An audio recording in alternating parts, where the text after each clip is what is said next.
تو اس ولاگ کے اندر ہم نے آپ کو دکھانی ہے مدینہ منورہ کی زیارات۔ حضور نبی کریم صلی اللہ علیہ وسلم جنگ احد سے واپسی پہ یہاں آرام فرمایا۔ میرے ساتھی نے کہا تھا کہ مسجد اندر سے آپ نے ضرور دیکھنی ہے۔ اس کے بعد ہم آئے ہیں غزوہ احد کے مقام پہ۔ میں اس وقت یہاں پہ تھوڑا سا ایموشنل ہو رہا ہوں۔ یہاں پہ یہ نقشہ دیکھ لیجئے، یہ غزوہ احد کا نقشہ ہے، مقام احد ہے۔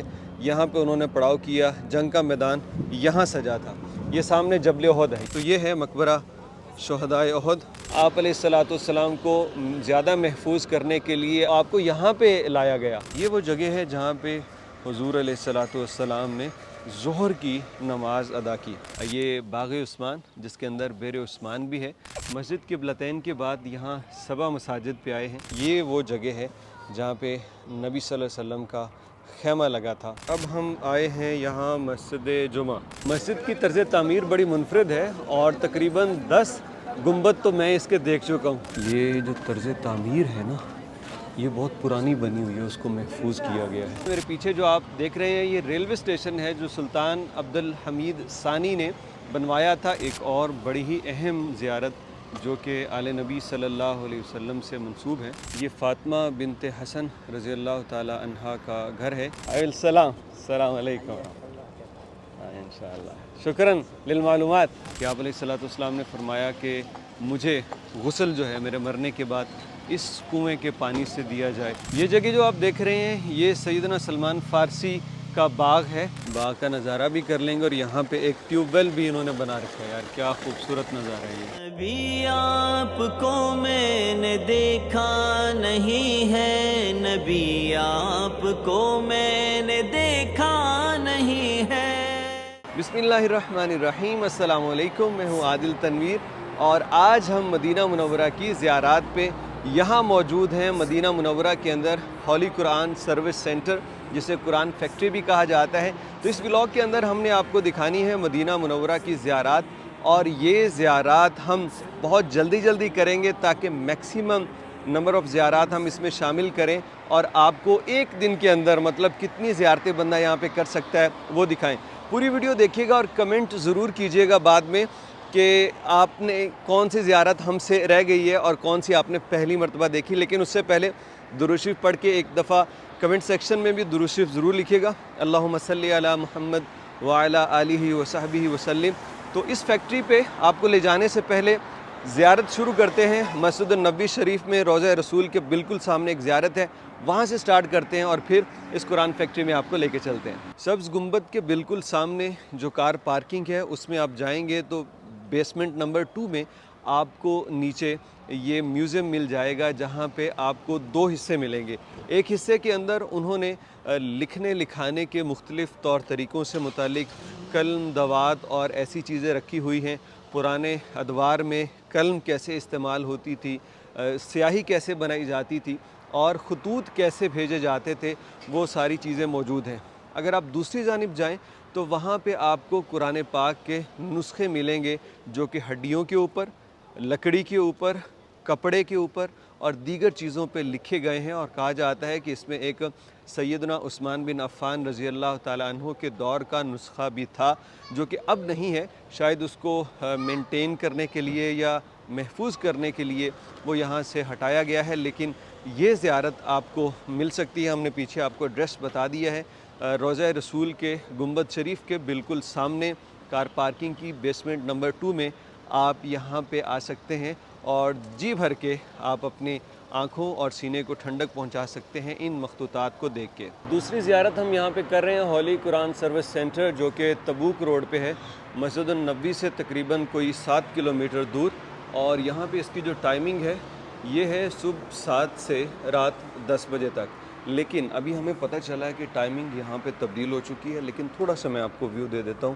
یہاں پہ قرآن کریم لوگ خرید کے ہدیہ بھی کرتے ہیں، اور جو فیکٹری ہے جس میں ہم نے جانا ہے وہاں پہ قرآن کریم جو ہے آنے والے وزٹرز کو فری بھی دیے جاتے ہیں۔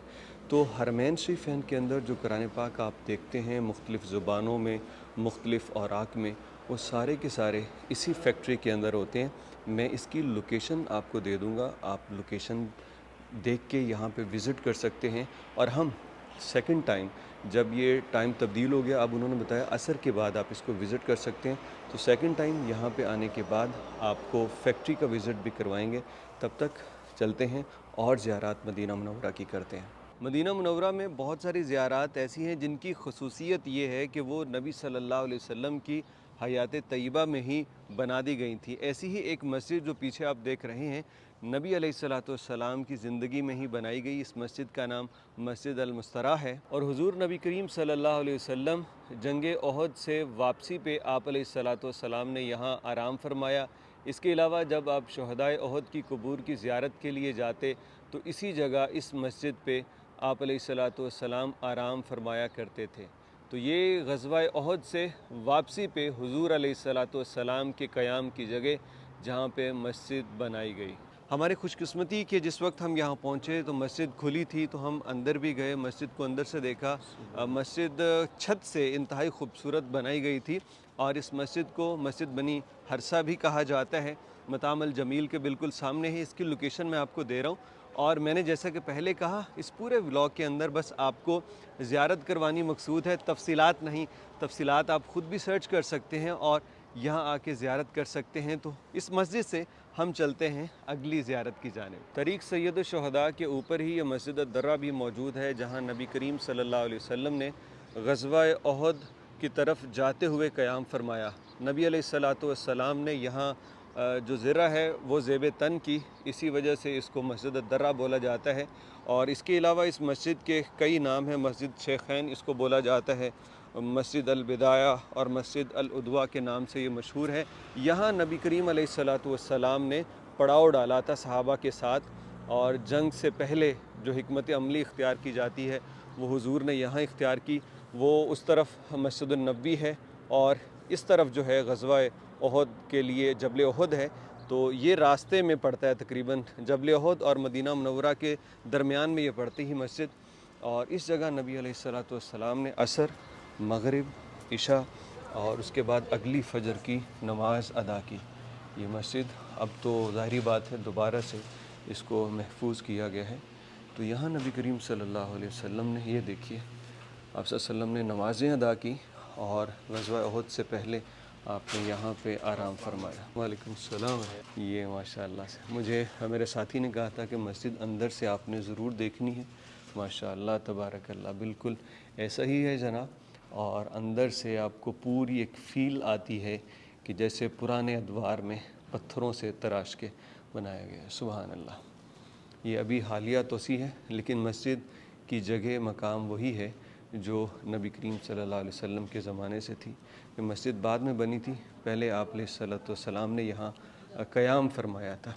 تو یہ مسجد بھی آپ اس کی زیارت کر لیجئے اور اس کی لوکیشن بھی میں آپ کو دے رہا ہوں. طریق سید الشہداء پہ آپ اس کی زیارت کر سکتے ہیں.